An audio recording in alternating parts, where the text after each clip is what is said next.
guys, j'espère que vous allez bien. Bienvenue chez Ladwa. It's about everything. Et j'ai mon cappuccino glacé avec du chocolat chaud blanc. Du chocolat blanc. Chocolat chaud. Du cappuccino glacé avec du chocolat blanc. I'm happy. Doit être heureuse. Donc actuellement, je regardais comme ça dans les actualités. Je me suis rendu compte que cette bras droit, cette certaine Christina Koram, j'en ai parlé si vous scrollez, je sais pas à partir de quand. Doit parler de beaucoup de choses. J'ai parlé de le bras droit, la bras droite de notre très cher Diddy. Et puis, vous savez, comme on se réfère au même cas de Jeffrey Epstein, on sait qu'il avait aussi une bras droite. Je sais pas pourquoi je dis bras droite. Bras droit, ok? Donc, c'est ça, c'est-à-dire c'est la personne de confiance qui travaille avec toi. C'est comme ton assistant, ton respiratoire, là, comme qui a accès à tous les dossiers qui est au courant. Et on sait que dans plusieurs plaintes de Diddy, elle était tellement plus qu'au courant qu'elle s'assurait que les employés portaient certains produits qu'ils devaient utiliser. Elle s'assurait même de passer les commandes. Donc, elle était très impliquée et au courant de tout. Mais semblerait-il, dans les sources qui viennent de sortir, elle vient de tourner le dos à son patron. Et comment tu pouvais être aussi malchanceux que ça, que ton bras droit, ton collègue, il est sorti du bateau? Tu sais, au moins, Jeffrey Epstein, jusqu'à la dernière minute, Ghislaine Maxwell, elle l'a supporté, maintenant il se retrouve en prison. Et peut-être la bras droite a dit, non Diddy, t'en vaut pas la peine. Tu vaux pas la peine que je me sacrifie pour toi. Parce qu'elle a remis certaines tapes, certaines vidéos à notre très cher ami, aux FBI, nos très chers amis. Oui, le FBI, ce sont nos amis aux dernières nouvelles, je pense. Donc, on y va, on est chez Ladwa. It's about everything. Dites-moi dans les commentaires. Oui, ici au Canada, on a Tim Hortons. Je sais qu'à Dubaï, il y a aussi un Tim Hortons, mais je suis certaine que le Tim Hortons de Dubaï est plus fancy, sophistiqué que le nôtre. Dubaï, je jure, j'aurais le point d'aller à Dubaï, j'irais prendre un Tim Hortons, j'irais au Tim Hortons pour voir, j'ai vu des vidéos, comment c'est fancy, et puis vous dites, ah, ça c'est un magasin canadien. Non, nous c'est le côté fast-food du Tim Hortons qu'on a. Vous avez la version fancy du Tim Hortons. Donc la version qu'on peut même aller dans un date dans votre Tim Hortons qui se retrouve à Dubaï. Donc oui, c'était mon petit moment à moi de le dire, donc on y va. It's about everything.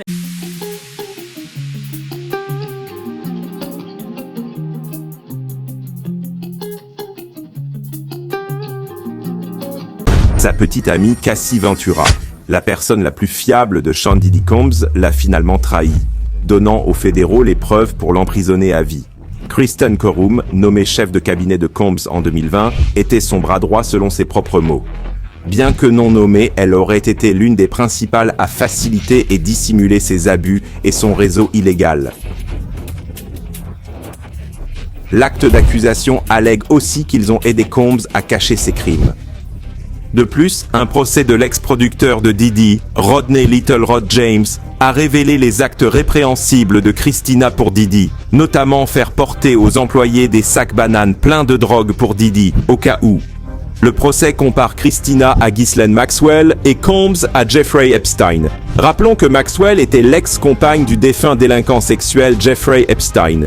Elle purge 20 ans de prison, condamnée en 2021 pour avoir aidé Epstein à recruter des mineurs. Être comparé à elle est donc très grave. Une source de l'enquête a dit au NY Post, si quelqu'un sait tout, c'est Christina. Christina aurait donc de quoi détruire Diddy à jamais. Les personnes ayant assisté à ces actes ou aidé devraient s'inquiéter, car si elles ne coopèrent pas, elles risquent d'être inculpées aussi. Sa petite amie Cassie Ventura, la personne la plus fiable de Sean Diddy Combs, l'a finalement trahi, donnant aux fédéraux les preuves pour l'emprisonner à vie.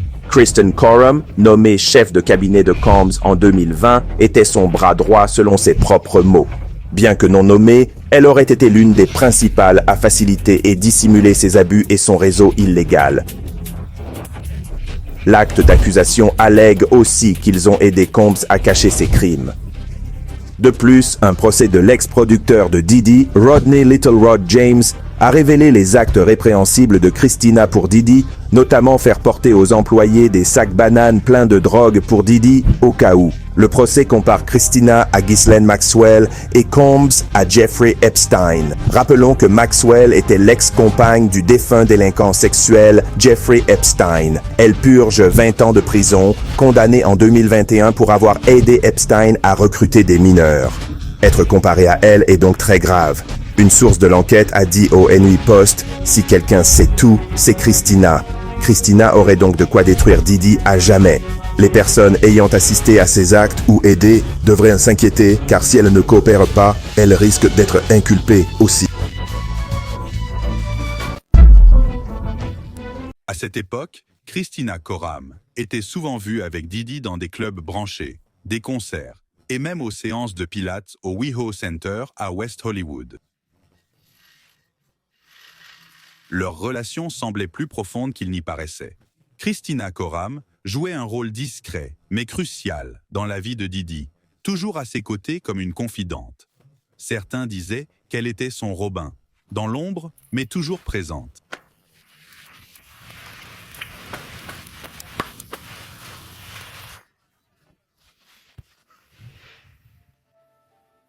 Fahim Mohamed a aussi rejoint le cercle de Diddy, intégrant son équipe de sécurité.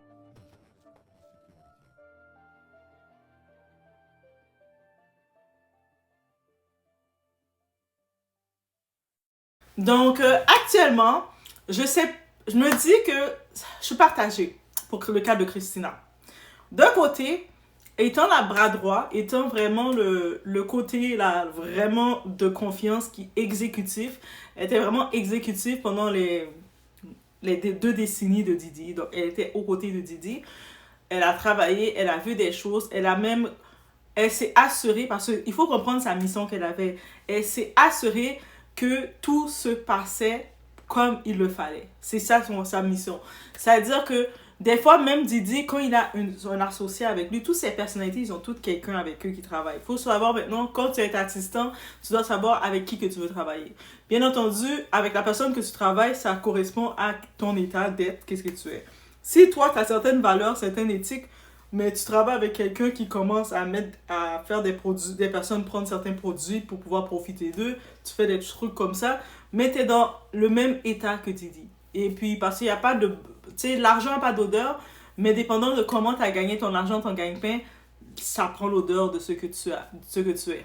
Et faut se dire aussi, elle s'assurait, c'est elle qui était venue avec les idées ingénieuses. Oui, dans les plaintes, on disait les idées ingénieuses, que vous savez, les employés de maison, partout où ils sont, quand il y a des tournages, ils se promènent.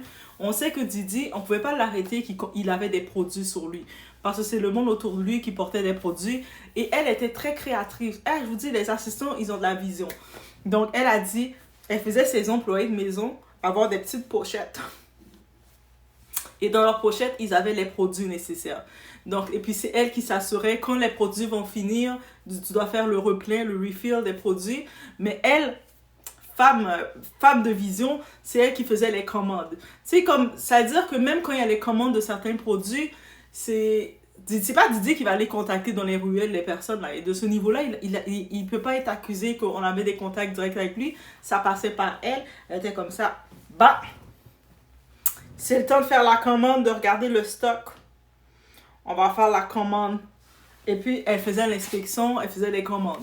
Aussi, on parlait de la fameuse poudre rose. Vous savez c'est quoi? Quand je dis la poudre rose, certaines personnes appellent des farines, mais c'est pas la farine comme vous savez. Je veux pas que vous êtes farine et vous pensez que Doha est en train de vous parler d'une recette, mais c'était une substance. Vous pouvez aller sur Google, taper poudre rose, et puis on sait que la rappeuse Yung Miami, dans une plainte, elle transportait aussi ses produits pour Diddy. Mais Yung Miami, elle a quand même décidé de le défendre. Il faut aussi comprendre qu'elle était consciente de ce qu'elle faisait. Diddy l'a donné une allocation de 250 000 $ par mois, mais 250 000 $, c'est beaucoup d'argent, on peut imaginer, mais ça correspond aussi à qu'est-ce que tu devais faire. Et elle le défend quand même, Diddy. Il faut se rappeler de ça. Par contre, d'imaginer maintenant son assistante, Christina, on n'a plus entendu parler d'elle, et j'imagine qu'elle est sous protection parce que le fait qu'elle va accepter de dévoiler des choses. Et je pense que ça, c'est le coup le plus dur pour Didi. Au-delà que son ami qui pensait qu'il était son ami, Jay-Z, qui l'a dit « Non, il a jamais été mon ami. I don't know him. C'est pas mon ami. » Ça, c'est déjà un petit coup pour lui, parce que lui, il considérait Jay-Z comme un ami, mais ça, c'est l'amitié à un sens. On peut en parler longtemps de ce type-là. Mais là, maintenant, on parle de ton assistante. Ton assistante, là, elle a accès à tous les détails. Je pense qu'elle peut même facilement avoir tous les dossiers, le tout. Elle peut même t'enregistrer. Elle a même accès pour faire ta signature. Quand des fois, tu es trop occupé parce que tu as fait une grosse soirée, ton assistante peut même limite signer pour toi. Ton assistante est même au courant de l'argent que tu as déposé ou tu l'as déposé. C'est supposé être quelqu'un de confiance que quand tu fermes les yeux, tu dors. Tu peux ne pas faire confiance à des gens, mais tu es supposé faire confiance à ton assistante. Et puis, on se rappelle depuis toute l'histoire qu'on expose Didi. Après, j'ai fait une vidéo, j'ai parlé de Christina Koram, guys. Oui, j'en ai parlé. Donc, Christina Koram, on n'entendait comme plus parler d'elle. Par contre, il y avait certains petits expos qui laissaient entendre qu'on l'avait vu dans la maison de Miami. On l'avait vu rôder un petit peu à une auto. Mais on ne sait pas si... Certains disent que c'est elle qui a été repérée. Mais elle rôdait un peu. Non, la maison à Miami ou à Los Angeles. Je pense que c'est celle de Los Angeles. Mais elle rôdait un peu. Je ne sais pas si elle était venue finaliser, chercher 2-3 documents, des cachettes. Mais elle est au courant de tout ça. Ça veut dire que je me dis que elle a choisi sa sécurité, mais elle est impliquée quand même. Donc, je pense que dans ce niveau-là, c'est pour ça qu'on n'entend plus du tout. Elle a comme disparu, on n'entend plus. Et elle va malheureusement témoigner, mais malheureusement ou heureusement pour le dossier, venir contre Didi. Donc, ça veut dire toutes les fois, les plaintes qu'on a faites sur Didi, il s'est dit, je suis non coupable, non coupable, non coupable. Vous faites ça parce que je suis un noir, hein? Vous là, je vous connais, vous faites des mensonges sur moi. Moi, je suis innocent. Moi, je suis Dédé. Vous savez qui je suis? Dédé. Et là, maintenant, tu as ton assistante qui décide de collaborer avec les autorités. Ça, c'est un gros coup. Je pense que dans tous les coups qu'il a reçus, c'est ça. Au-delà, comme parenthèse, on sait dans certains coups qu'il a reçus, on sait comme parenthèse, certains coups qu'il a reçus, notre très cher ami Didi. Il a reçu... certaines personnes se sont détournées de lui. Mais moi, je dis ça, c'est le plus gros coup qu'il peut recevoir actuellement dans son dossier. Et en faisant ça, j'imagine qu'elle-même, elle veut se protéger. Elle ne veut pas aller en prison parce qu'on regarde le cas de Ghislaine Maxwell. On n'entend plus parler d'elle, mais elle est en prison. Et puis Jeffrey, son alcoolite de toujours, son bras droit, son autre poumon, lui, il n'est plus vivant. Mais ça prouve, dans ce cas-ci, la relation de Jeffrey, défunt Jeffrey, avec Ghislaine Maxwell, ils avaient réellement une vraie amitié de respect et d'amitié. Parce que même en sachant qu'il était coupable, il était en prison, elle l'a toujours défendu jusqu'à ce qu'elle s'est fait prendre. On a compris qu'elle était complice avec lui. Mais là, maintenant que Christina Koram, il n'y a même pas encore eu de jugement. Mais Jeffrey non plus n'a pas eu de jugement. Il tente d'avoir un jugement. Son procès n'a même pas eu le temps de se faire. Mais il est en prison. Elle le détourne le dos comme ça, rapide de lui. Ça veut dire que ça, c'est le cauchemar de votre personnage Didi. Didi, il faut se rappeler, c'est quelqu'un qui aime sentir l'attention sur lui. On se rappelle, il y a eu l'autre prisonnier, Luigi Mangiani, son histoire d'arrestation et tout, il a eu de l'actualité, tout le monde parlait de lui pendant un long moment, ça a fait un boost. Et lui, Didi, il se sentait jaloux que quelqu'un d'autre avait plus de presse que lui. Comment dans sa tête à lui, il aime tellement l'attention. Il s'est senti jaloux.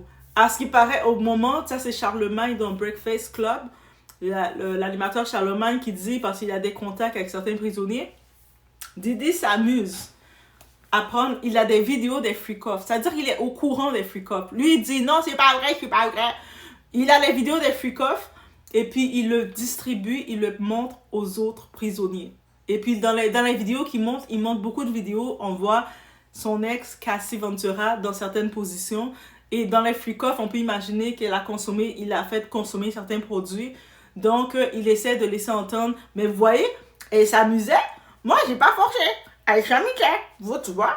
Regarde bien là. Regarde sa bouche, comment elle est ouverte. Bref, il s'amuse à faire ça. Ça veut dire que, déjà, on doit en reparler de la condition de Didi en prison et de certains privilèges qu'il a. Et puis, le contrôle qu'il a de l'extérieur, de la prison et de l'extérieur. Il a un contrôle dans la prison qu'on lui donne certains conforts, mais c'est sûr que aussi les prisonniers, ça serait intéressant de parler aussi sur certains le système des prisons, et surtout aux États-Unis, mais et il est quand même millionnaire. Je sais plus s'il est billionnaire encore, je pense qu'il est plus billionnaire, mais il est quand même millionnaire encore, il a le statut de millionnaire.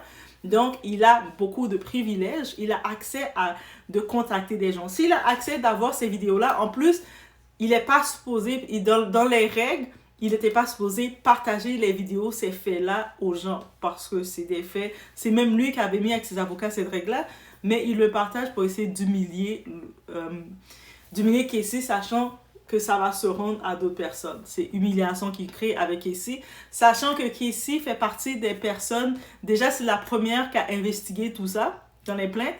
En plus, il sait que déjà, avec tous les traumatismes qu'elle a vécu, elle est déjà fragile. À un moment, quand le monde se moquait, faisait des blagues sur les huiles pour bébé qui étaient trouvées, elle avait fait une petite remarque, elle a dit que pour elle, elle sait qu'est-ce qu'elle a vécu, c'est pas drôle. Elle est déjà fragile émotionnellement. Je suis sûre maintenant son mari va être là pour l'aider, encore plus qu'avant. Il a toujours été là, je pense, pour l'aider, mais encore plus. Mais là, maintenant, de savoir que ces vidéos risquent de prendre à l'extérieur, il faut comprendre que peu importe que le monde, où il va essayer de faire croire que c'est du plaisir qu'elle éprouvait, non. Qu'on sait qu'est-ce qu'il y avait. Et puis ça aussi, ça fait suite avec toutes les autres plaintes des personnes ils ont toutes dit la même chose. On les a fait consommer des produits, ils n'étaient pas aptes à se contrôler. Donc oui, dans la vidéo, on peut voir un autre visage qui peut les amener. Lui, qu'est-ce qu'il veut faire? Ramener la honte chez les personnes, les présumées victimes. Mais bref, c'était ça que je voulais vous dire concernant Christina Koram, parce qu'on n'entendait plus parler d'elle. Je suis sûre que vous l'avez presque oublié. Même moi, j'avais presque oublié. Mais elle a switch on Diddy. C'est-à-dire, c'est oui pour se défendre ou pas, mais est-ce que la question que je vous pose, oui, on y va avec une question. On va commencer à faire ça, on rentre dans l'action là. Est-ce que vous pensez que, malgré que elle a décidé de coopérer avec les autorités, de remettre certaines vidéos aux autorités, est-ce que vous pensez qu'elle doit quand même être coupable? Parce qu'il faut savoir que son nom est dans plusieurs plaintes, comme étant qu'on explique que c'est elle qui transportait les produits illicites. C'est elle aussi l'idée de mettre les produits illicites dans les bouteilles, c'était son idée. Parce qu'au début, sûrement, lui Didi, il y allait à petite dose, il avait le verre, et puis il mettait un petit peu de produit de Saint-Bois. Mais là, il a dit, ça va être encore plus facile. Elle a dit, on va le faire plus simple. On va le mettre directement dans les bouteilles. Ça veut dire que visionnaire, les assistants sont trop visionnaires.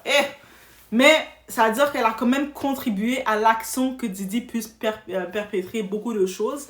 Parce que c'est sûr, c'est son patron. Elle travaille avec la bête. Donc, tu dois nourrir la bête. Donc, voilà, c'était mon petit point sur le tout. Je vous dis, quand Doha a son petit cappuccino glacé, elle est hyper. Tu sais, le petit... Même si c'est en hiver. Vous allez dire, Doha, mais c'est en hiver. Comment tu bois des choses glacées? Mais justement, c'est ça ma dose d'énergie. Je vous laisse sur ce. On se voit aux prochaines vidéos.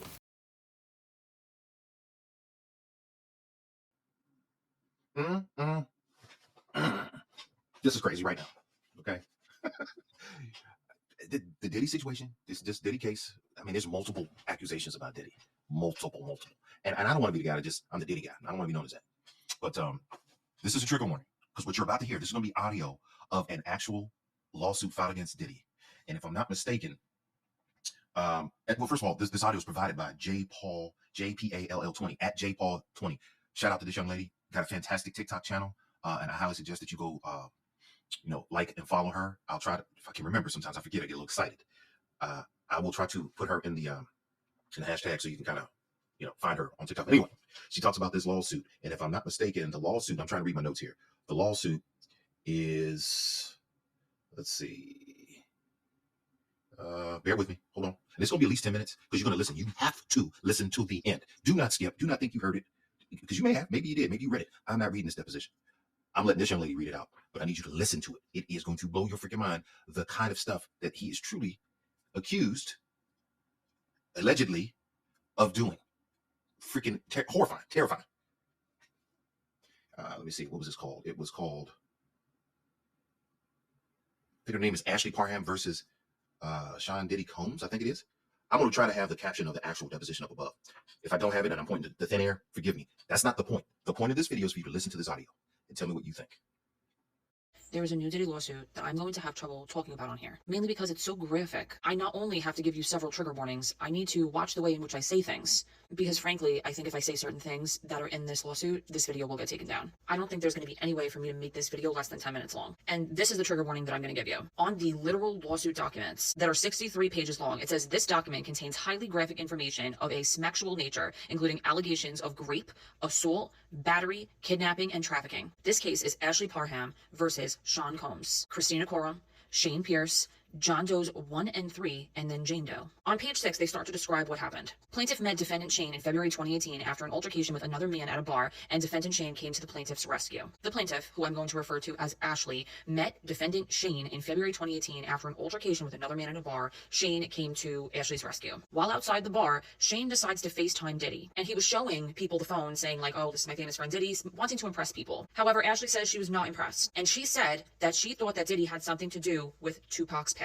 Diddy heard her say this and said she would pay for her statement regarding Tupac and Diddy. Fast forward to March 23rd of 2018. Shane invited Ashley over to his home to assist him with cancer medications because he stated he was weak and unable to open them. When Ashley got there, Shane said that he wanted to give her a ride in his new car. They left the residence for a brief period and then returned. When they returned, she noticed that Shane left the door to his apartment partially open, and he said that there was an issue with the door where it couldn't close completely. He was renting an apartment below a woman, and she had 2 dogs residing with her. Ashley and Shane then began to watch a movie. Shane offered her a glass of water, and this is where shit starts to get serious. Then Diddy shows up at Shane's residence, and he entered the home in a ready-to-party manner. His grandiose entrance was so loud that the dogs upstairs started barking. Along with Diddy was his bodyguard, which is considered Doe 1, Christina Coram, who is referred to as KK, a woman she was unable to identify, who is referred to as Jane Doe, Doe 2, who is believed to be a friend of Shane and Diddy's driver, who is Doe 3, and this person remained outside the entire time. Ashley believes that Shane invited her over to set her up, because of the statement she made a month prior. When Diddy arrived, he immediately began to antagonize Ashley, saying she thought she would never see him in person, and pay for her statements about Tupac during the video call. Ashley was in fact in shock because she did never think that she was going to see Diddy in person. Diddy began advancing towards Ashley, where she was sitting on Shane's bed. He had a knife, held it to the right side of Ashley's face, and threatened to give her a Glasgow smile. Christina Coram then told Diddy that she did not think giving Ashley a Glasgow smile would be advantageous to their potential clients, who they could sell Ashley for sex to. Christina Coram then made a threat to Ashley that she could ship her off to anywhere in the world and that she would never see her family or anybody that she knew ever again. Shane then partially undressed Ashley. Then Diddy removed the remainder of Ashley's clothing. He then retrieved a large bottle of liquid from his fanny pack. Diddy then squirted the whole bottle of liquid on Ashley, and it placed her in a fear, thinking that she was being squirted with some kind of chemical substance like acid. She then realized it was some kind of oil or lubricant, and it was sprayed on her entire nude body. Christina Coram was then told by Diddy to insert what looked like a syringe from sterile packaging into Ashley's private area. Christina told Diddy that she was going to be unable to use the IUD because it had prematurely been released from its packaging. Diddy was upset by this, took the syringe from Christina, and tried inserting it into Ashley's privates. Christina and Diddy then began to argue. She was basically trying to tell him that it wasn't going to work, and he finally took her advice. Christina and Jane Doe then exited Shane's residence, leaving Ashley alone with Diddy, Shane, and Doe's 1 and 2. Diddy then picked up a television remote that was near Ashley and violently inserted it into her private area. Diddy, while violently raping Ashley with this television remote, told Ashley that her life was in his hands and that if he wanted to, he could take her and she would never be seen again. Ashley then began hysterically crying from the threats by Diddy, along with the pain of being violently raped by Diddy with the TV remote, as well as the lingering pain from the ordeal with the IUD syringe. Diddy then instructed Shane to turn Ashley on her stomach because he didn't want to hear Ashley's cries. Shane grabbed Ashley by her abdomen and hips and turned Ashley on her stomach. Shane then grabbed Ashley by her abdomen and hips and turned her on her stomach. Diddy then instructed Shane to put a pillow over her head because he didn't want to see her face or hear her cries. He then instructed Shane to grape her from behind, and Shane did it. Then Diddy proceeded to do the same thing to her. Then Doe 2 joined in, and they were taking turns. Immediately after, Doe 2 exited the residence. He then instructed Doe 1 to continue doing that to Ashley. Instead of immediately doing that to Ashley, Doe 1 doused Ashley with more oil lubricant and then jumped on top of Ashley's body, treating it like a slip and slide, knocking the wind out of her due to his enormous size. Doe 1 then caught himself from sliding over Ashley's body off the bed and then began raping her. While Doe 1 was doing this to Ashley, Diddy sat in a chair near the bed and then was touching himself while recording what was going on. Someone's phone fell on the bed near Ashley. Ashley attempted to grab the phone and it naturally slipped out of her hands and onto the floor due to the oil and lubricant that had been doused all over everything. Diddy was laughing at her. During this entire ordeal, Diddy was making constant belittling remarks to Ashley, including the fact that he owned her now. Ashley's body was becoming more and more limp over the course of this violence until eventually she had no control over her body, nor could she move. When everybody was done with Ashley, Christina entered the room to examine the condition of Ashley, who was barely able to move or control her bodily functions. Christina examined Ashley to see if she needed assistance, resistance and was about to give Ashley IV fluids. Ashley doesn't know if she was actually given those IV fluids. Christina then opened a different bag, different than the one Diddy removed the oil from, and Ashley observed several medicine bottles, IV fluid bags, and other unidentifiable powder-like drugs. Christina then took a pill out of one of the medicine bottles and gave it to Diddy. Diddy then inserted the pill into Ashley's mouth and down her throat to where Ashley had no choice but to ingest this pill. Diddy, Shane, Christina, and Doe 1 then exited the residence into the backyard where they smoked. Ashley remained in a almost lifeless state in Shane's bedroom until she finally regained her bodily functions. She tried looking for her belongings, could not find them, and found a t-shirt on the floor which she put over her body. She then grabbed a knife from the kitchen and headed to the backyard where they all were. That was the only way to exit the building onto the street. When she got out into the backyard, she was met by Doe 1, who was standing at the door between the residence and the backyard. Doe 1 allowed her into the backyard where Shane and Diddy were there. Nobody saw the knife that she had. She sat down on a makeshift seat in the backyard, and Diddy noticed her presence and remarked that he was surprised she was able to walk because he had given her enough drugs to take out a horse. Ashley asked Diddy, "What did you give me?" and he didn't give her a response. Diddy then made further comments to Ashley in a jovial, friendly manner, asking her why they hadn't partied together before because it was so much fun and he hadn't had an ass that tight in a while. She then began to tell Diddy that she did not party with him and she did not enjoy what happened. Diddy did not like Ashley's response to his lighthearted commentary and offered Ashley money, instructed her to say that the violent grape was consensual and that she was an SEX worker. Ashley became enraged and yelled at Diddy that her grape was not consensual and that she was not an SEX worker and she refused to take money from him and that she was going to tell the police. There's going to have to be a part 2.